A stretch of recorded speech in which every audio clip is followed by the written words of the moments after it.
That's what I sent her. Nice.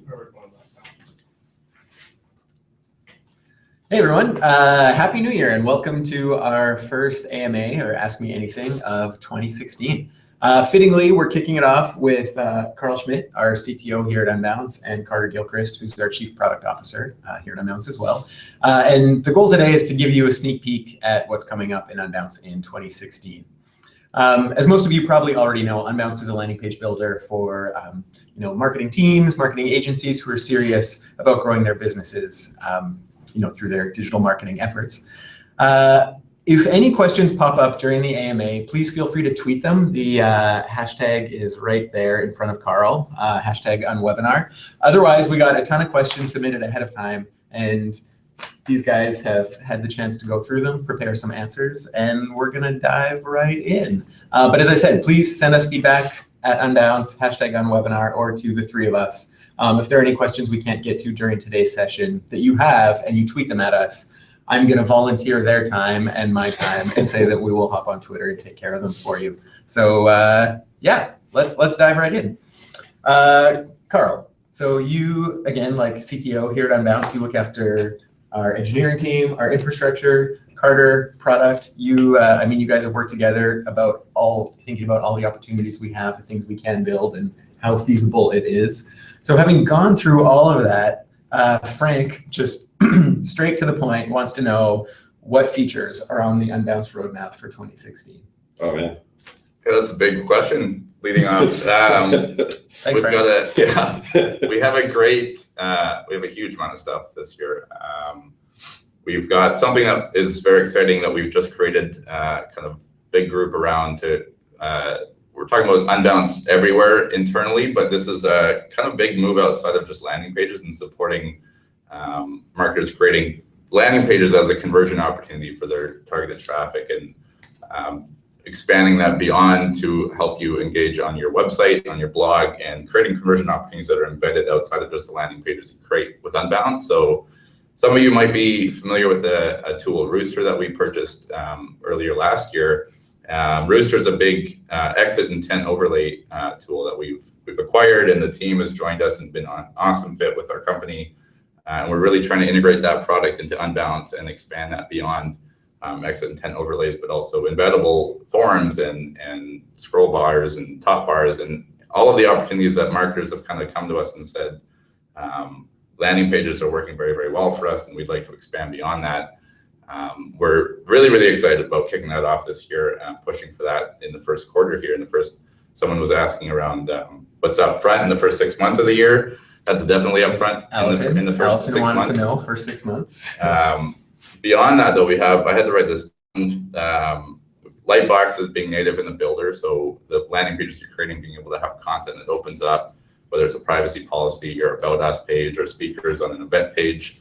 For that one, I'll interject and just say that's something we're actively building. It's in beta right now, and we have a group of people who are trialing it. If you're interested in trying lightboxes that you can build in the Unbounce page builder, you can head to our community, community.unbounce.com, and there's a thread there where you can follow along, put your name down if you want to try it out. Yeah, and we're within kind of a month or so of opening that up for a public release. Reporting is big. We've got a lot of reporting requests for mobile and desktop traffic, being able to see the difference between that and date ranges for events. So there's a lot of reporting that we're going to be pushing forward with. Carl will probably talk a little bit more about that later, but video backgrounds in the builder. So this is something that's just being able to create nicer pages that are engaging, that have content that's a little bit more dynamic. That's something that's in a bit of a beta right now as well. Custom redirect. So when campaigns are over and traffic needs to be redirected somewhere, or you've misprinted a link in a magazine, which happens. We never get emails from people who have printed tens of thousands of postcards with the wrong URL on them. So it happens, and we've got something coming out to handle that. Multiple webhooks. So this is around integrations. Anyone who's ever used a tool called Zapier, which is great, enables over 150 integrations beyond the ones that we handle natively, making those a lot easier and more robust. Better text editing, inline text editing, better management of pages, sorting, filtering, grouping with folders. And our API, we're putting a lot of work into our API to enable a lot more custom integrations and our tools connecting with all the other tools out there. Those are big ones that definitely in the near term. Beyond that, though, we've got user permissions and expanding the product to kind of really accommodate workflows for marketing teams, for agencies with clients, and all of the permission roles that come along with that. So being able to see a single page instead of just an entire client, things like that. Forums is a really, really big theme for us. So our forums, we've got a lot of requests for more dynamic abilities for show this field if that field is this, and for forms to be multiple columns next to each other. And progressive profiling is a big one. So being able to accommodate progressive profiling for marketing automation tools like Marketo and HubSpot. And we integrate with all of those tools today, and we want to make that a lot easier for you to build the forms with Unbounce that integrate with those tools. So progressive profiling is big.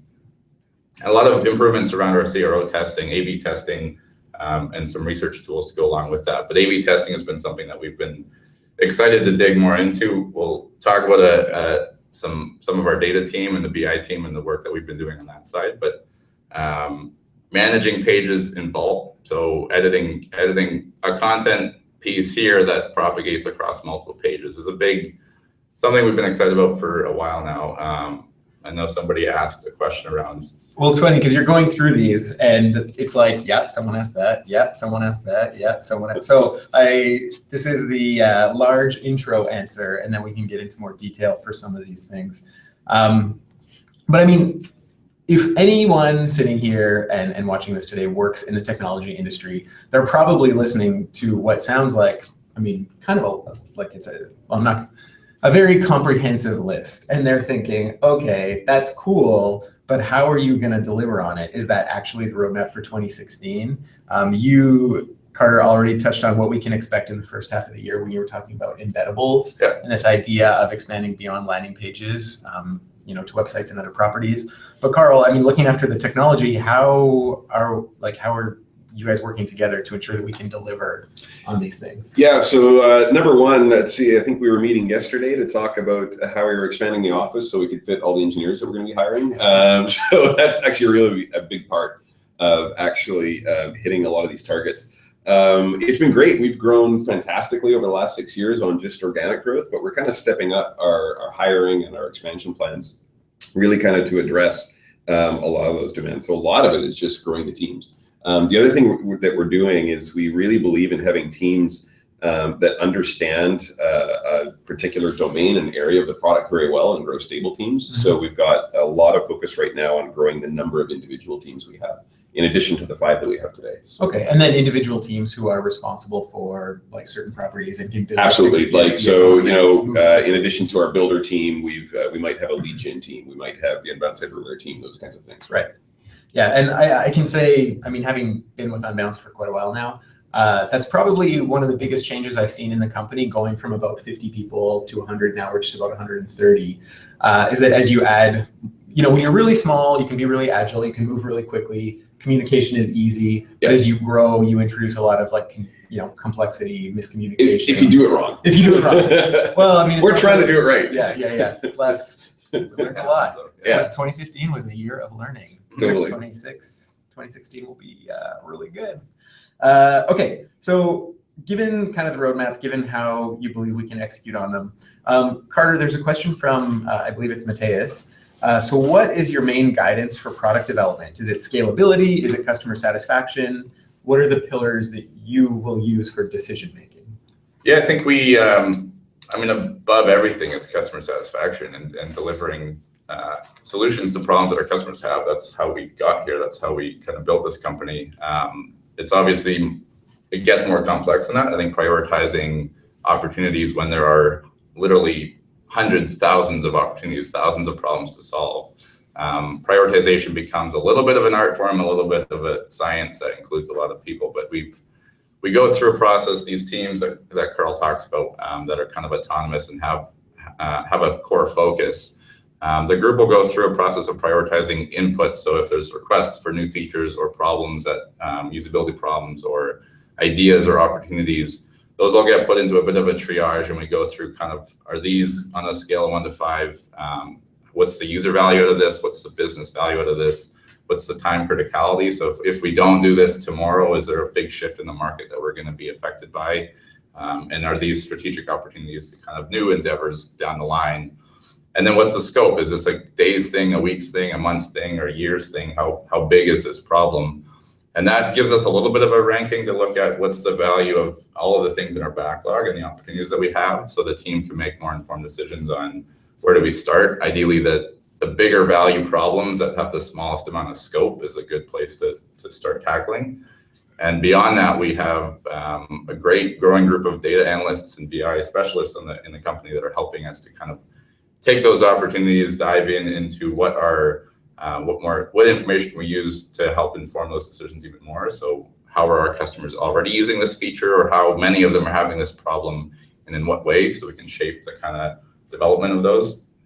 So it's a part art, part science. I think ultimately providing value to the customer is something that we've always held pretty high in our company's DNA. So you talk about adding value for customers and being very customer focused, and then vetting these ideas internally. Is this something that you and your team do kind of locked in a room looking at data? Like, how much involvement do you get from all the people who are potentially sitting here watching? Yeah, tons. I think we have, any of you who have been on our community and talked to Justin, who's been great at wrangling a lot more of our community engagement. You would know, as our, spending the last 4 years talking to customers and trying to find the best way of aggregating all of that insight. So something we're looking to do even more of that this year, putting together a better group of closer knit customers that we can rely on more frequently. We don't have any kind of locked in a room strategy that we all go away and do this, but it's quite in the open, and we try as much as possible to keep that kind of an inclusive process. As Carl mentioned, as we grow and 130 people plus, it's definitely one of the challenges that we are learning how to work through, is how to include the right people at the right time to be a part of those kind of prioritization processes. Yeah. And so given the kind of feedback we can get from customers, there is, if we could do everything for everyone, we would. But we run the risk of building like the Homer Simpson car with the glass dome and a horn. So you mentioned getting feedback from customers. You said there are literally like thousands of opportunities we can pursue, but you have like a bit of a system for ranking them. I'm going to direct this one at Carl. But Carl, what's stopping us from making Unbounce a full-fledged CMS? That's something that people have brought up before. Yeah. Art, who submitted this question, says Unbounce is way easier to use and way better than Page Cloud. So thanks, Art. That's such a nice compliment. Yeah. So what's stopping us then? Yeah. Well, in reality, nothing. We can totally do that. But the practicality of it is that we have to decide what we want to be great at, right? And we've had a really solid focus on being great at landing pages, which are very, very different than a generalized CMS. That's not to say that we don't want to have some of the features of a more generalized CMS, but I think the big thing that's stopping us is just today our focus. Right. We talk a lot about what we might want to do in the future down the road and everything. And we definitely have some ideas. If you ever buy me a beer, let's go chat. But you can also just tweet at him. Exactly. Yeah, absolutely. Yeah. But yeah, no, really, it's kind of the focus that we've had, and I think that'll continue for the next little while. Yeah. I think there's also like CMS is a heavy term, and it's dumb. There's thousands of CMS products out there, but there are capabilities of CMS tools that we definitely want to have. I mentioned being able to edit pages a little bit more in bulk, and be able to change a header once and have the 100 pages that are using that header benefit from those changes. Things like that are very much a part of our goals and what we want to be able to provide, so that marketers who are scaling, who have so many campaigns on the go, like our own marketing team, aren't always kind of at the mercy of click, edit, change, save, republish, click, edit, change, save, republish. Every time we've learned something about one headline that converts really, really, really well. So there's definitely CMS capabilities that we do want. Or when we update our logo. Yeah, which has never happened. Yeah. Totally. If everyone who's watching right now, we're here and we had a big audience. I'd probably be like doing something interactive, like, okay, show of hands, who uses marketing automation? Put up your hand anyway. Thank you. Everybody okay, did. Cool.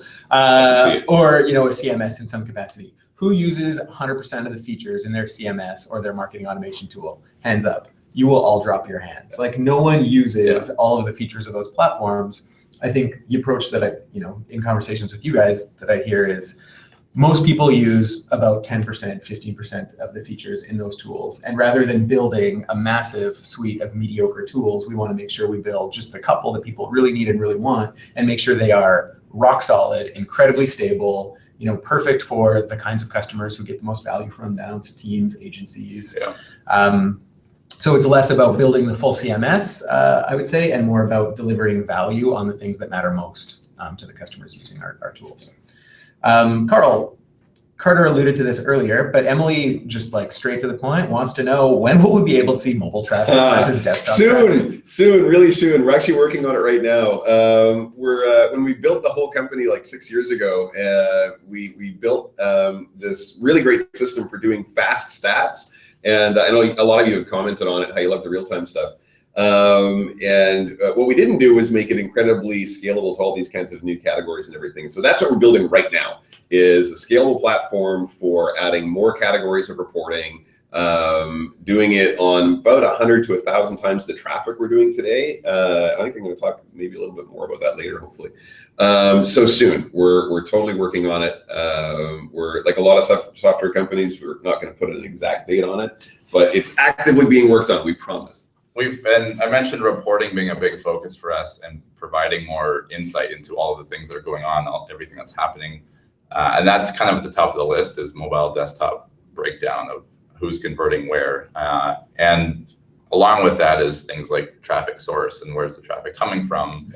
And if you've had multiple conversion goals on your page, what are those? How are those converting independent of each other? But mobile desktop has definitely been the top of the list. And the team's kind of working hard at a solution for that. Again, for anyone watching who works in technology, we have a lot of SaaS, like software service businesses who use Unbounce for their marketing. They're going to be very familiar with the term technical debt, where when a business starts and gets going and they're building a product, there's a certain amount of just get it done fast. Just get it done, get it out the door. We won't worry too much about how future-proof it is. We just got to do it. But the reality is, I would say probably like the last year or so, we've really been focusing on improving a lot of the technical debt we had, where, like Carl said, for reporting, for something like mobile versus desktop, it's a bit of a no-brainer, but you have to improve the technology behind it so that going forward, it's a lot easier to build more quickly. So would you say then, like 2015 was like a really good prep year for a lot of this stuff, so that going forward we are able to move more quickly? Yeah, for sure. I think a lot of that too has been about building out the teams a little bit. That's something that really kind of took place in 2015. A lot of the other things too, though, is getting a roadmap in place for doing client-side, like kind of page-side stats reporting, which we haven't had before. So a lot of kind of planning and discussions have happened around that, and we're going to kind of see the fruit of that this year. So. All right. So following up on reporting, Henry has a question. Well, it's kind of a two-part. One, how will Unbounce be improving its reporting capabilities? We just talked about that. But then the second half is, what work is being done for progressive forms? Forms reporting go together. Yeah, the actual work that's been done. So we do something every few months. Internally, we call it Ship a Day, and it's sort of an opportunity for anyone in the company to get together, spend an entire couple of days on kind of any project that they want. They get into groups. And one of the projects, this last one in November, I think, was progressive profiling, which has become something our marketing team needs and wants. And so that was kind of the impetus for it. And some of the engineers who had already been thinking about how we can evolve our forms got on board. So we had a proof of concept built, and it was very exciting. I think got the whole team jazzed about being able to build those capabilities into our own product in the core. So while the name Ship a Day would imply that it took 2 days, we built it and it shipped and it's out there, that's not quite the case, but it's been kind of proof of concept in a way where it's definitely one of those top form improvement features that we are committed to building.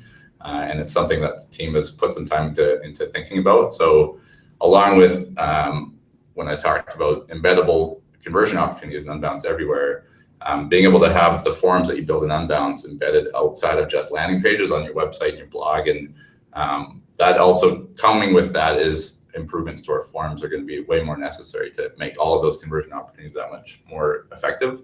So progressive profiling is something we're super excited about, and the thinking and planning has already kind of started. So it's definitely a top of the list thing. All right. So, I mean, there's progressive forms, obviously, which Henry just asked about, but Jack also wants to know in relation to forms.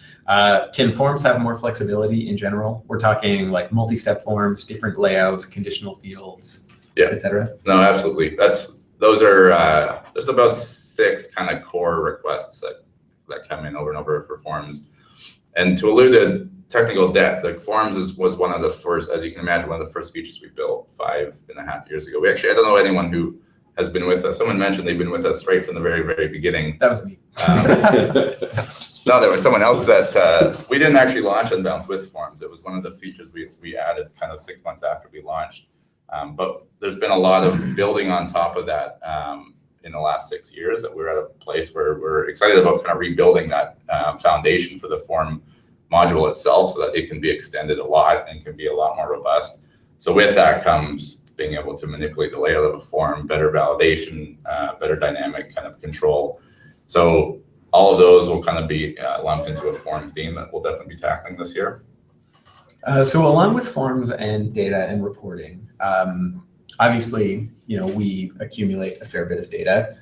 Data is a huge passion of Carl's. So Carl, to you, Jake wants to know, how are you using data that's collected from all of our landing pages to improve future conversion? To inform things like better templates, page structure, color, load speed. Yeah, Jake, I'm glad you asked. So we recently just hired a director of data science. I'm super excited about that. We're just starting now to look at all the data we do have. We collect data on about 5 million conversion interactions a day. So we think we're one of the leaders in this space.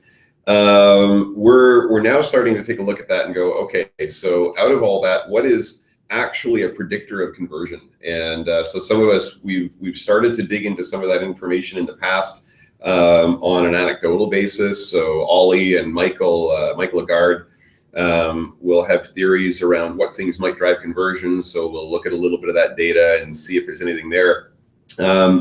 Our director of data science is going to start to be able to look at hundreds of data points. So we're going to say, hey, let's look at specific keywords on the page. Let's look at specific colors, positioning of elements. We actually just had a brainstorm the other day around the things that we should be looking at, and we came away with, I think, greater than 150 in our round 1. I would expect that as we grow that, we'll be looking at hundreds of different metrics. So we're going to apply machine learning to all those metrics, and the idea being to kind of take a bit of a phased approach. We'll first start figuring out, well, what does matter? There's some great stories out there, about page size, right? Page download speed. We know that's one of the biggest conversion drivers, but there's other hidden data out there. And so we're kind of excited to start digging into, well, what are those? We'll probably first start taking that learning and putting that into our template designs. The ultimate vision is to start to be able to actually put a tool in the hands of our customers that can give them guidance as they're building their page. So they might add a button to the page, and we might be able to identify that the call to action text on that button was incongruent with the rest of their copy, or it wasn't impactful enough, or the contrast of the button isn't high enough to be visible. There's a bunch of things that we might be able to identify for you as you're building the page, so that you don't have to later down the line do a whole bunch of split testing to kind of get to that point. So that's the kinds of things that we're going to start to look at. So you said we hired a director of data science. And Tommy Levi, yes. Tommy Levi, rather. Yeah. And that's kind of the first steps in that direction. Yeah. I know that, so I mean, that's a matter of making it scalable so that we can share that information and make it available to all of our customers so that it can improve your campaigns. But I know you have done a lot of manual work in the past, doing research for Ollie Gardner. Yes. Who's one of our co-founders, and he speaks on CRO all the time. Yeah. Can you highlight, let's say, a couple of the things that you have found through manual research that Oh, might be man. useful? I'm trying to remember now. So again, these were kinds of things where we looked at specific words. Do specific words matter and everything? And I remember some ones that ended up not mattering. So we were trying to find out if persuasive copy mattered. And so I think we counted because. And it turns out that didn't necessarily have a huge impact. What were some? What about number of form fields? I seem to remember form fields was something that was a bit surprising. Yeah, we found that there was. Thanks for asking that one. There was a bit of a flatness between like 2 to 5 kind of thing, and then it drops off a little bit. But the other thing when looking at this kind of data is to really look at the use cases, because a lot of our customers, some of them are doing lead gen, but then some of them are doing like quizzes and things like that, right? Right. And so one of our challenges is to separate that data out so that we're actually providing real insights. If we just went out, and form field count is a really good example. If we just went out and said, never ever put like more than 5 or 6 form fields, there's actually good reasons to do that, not necessarily in lead gen. Right. So exactly. And so that's one of our challenges, to classify all of the ways that our customers are using landing pages. Yeah. And there's tons. So, you know, to your credit there, I would say when it comes to measuring conversion rates, it's virtually, it sounds like, I'm going to just interpret here and say, it sounds like it's virtually impossible to generalize when it comes to conversion and to make blanket statements. Yeah, blanket statements for sure. And I remember actually one person on our forum popped up a question and said, hey, help me out. I'm only getting, I think it was like a 5 or 6% conversion rate. I think that's terrible. And I looked at that, I'm like, that's actually pretty good. Like that's right. And then we've got some folks who are getting 100% conversion rate, but they're only asking like, hey, what kind of heating system do you have? Click next. So you have to be careful when you see some of the stats out there that other folks are sharing. You have to dig behind those numbers. Right. So how will machine learning make it so that we can get that kind of information available to everybody? Yeah, it'll just help us kind of dig in a little deeper and classify those things. So we'll be able to say, oh, okay, for lead gen pages in this industry with this kind of an offer, here's some guidelines, right? And if we do it right, we'll be able to start finding those categories and getting you the right data that you need. Okay, so we're looking into it. We've got the data. We have been historically very landing page focused. Carter, you were talking about this concept of bringing Unbounce everywhere to people's properties. So Ada has a question and says, how can I use Unbounce within my website to make it more dynamic and to increase conversions and sales? Lots of people use Unbounce for landing pages. What about websites? Awesome question, because that's kind of exactly what our focus is going to be on for the next few months here. And so being able to create more kind of embeddable conversion opportunities with the builder that hopefully a lot of you have been using and love, and take those and embed them on your website or your blog. So if any of you have used kind of scroll boxes or functionality where finding the right time and space and time that a customer or a visitor to your web properties is most motivated to convert in some way. So whether that's at the end of reading a blog post, they're presented with an opportunity to sign up for your newsletter and receive more blog posts, or when you have a really, really high bounce rate page that's getting a lot of organic traffic and you don't know why, being able to put an exit intent overlay on those pages and learn about them. So when someone goes to leave, you can ask them, or you can present kind of a secondary offering or secondary conversion opportunity. And all of those we've used ourselves. We've had kind of 126% increase in our blog signups since we've started using some of these tactics. And so we've seen a lot of value ourselves. A lot of our customers have been seeing that in all of these opportunities across your website and blog that have existing traffic, existing visitors.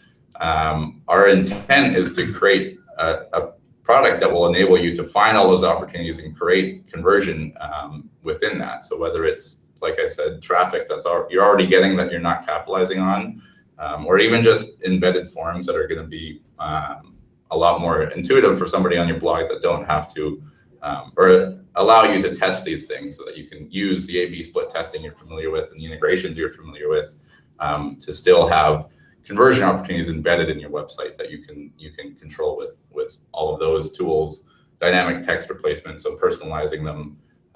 That's kind of our goal, is to bring everything we've built in the last 6 years and enable that to be embedded across more than just landing pages.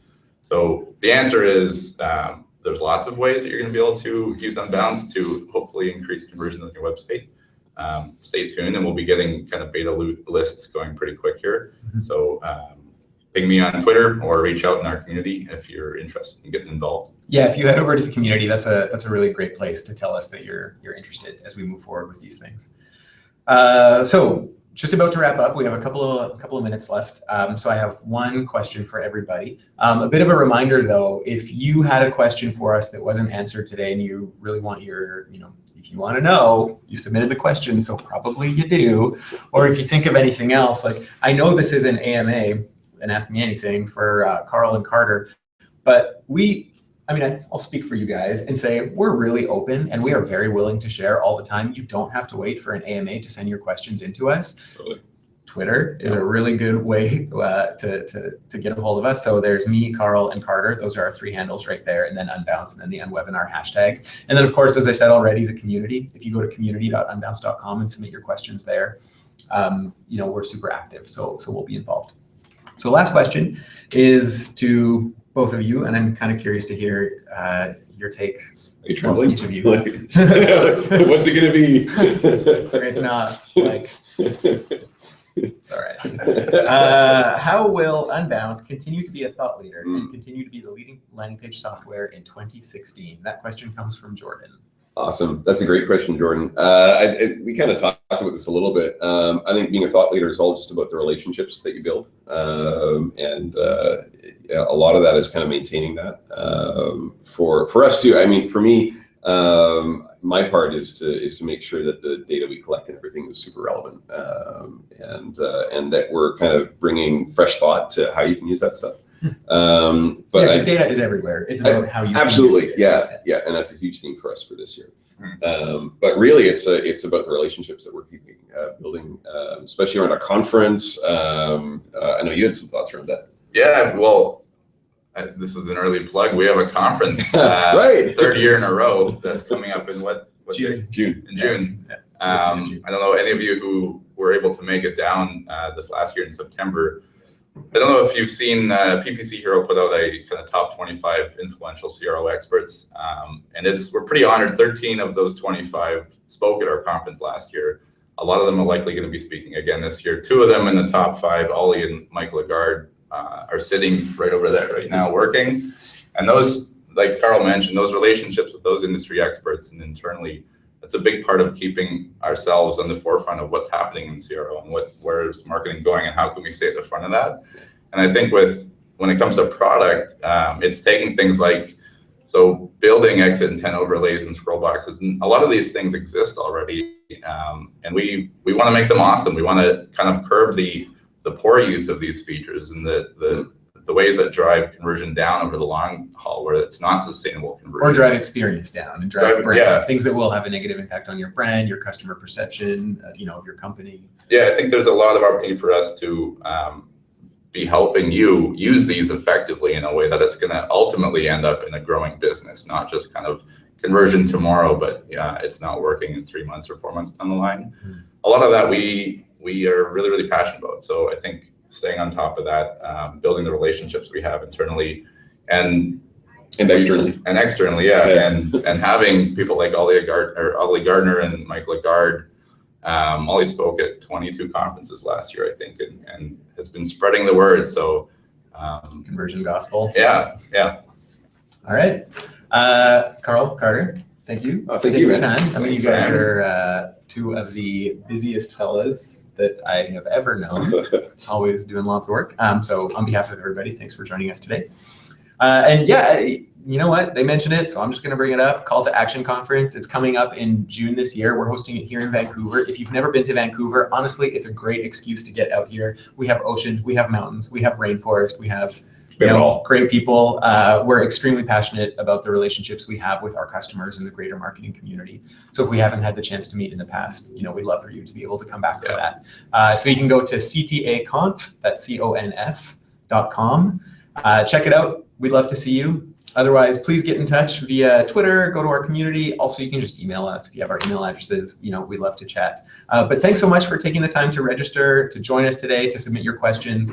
I can say I'm really excited for 2016. We've done a lot of planning for it, and I cannot wait till we execute on it and to hear what everyone thinks about it. Yeah. Thanks for joining us, everybody. Thank you. Thanks for questions, folks.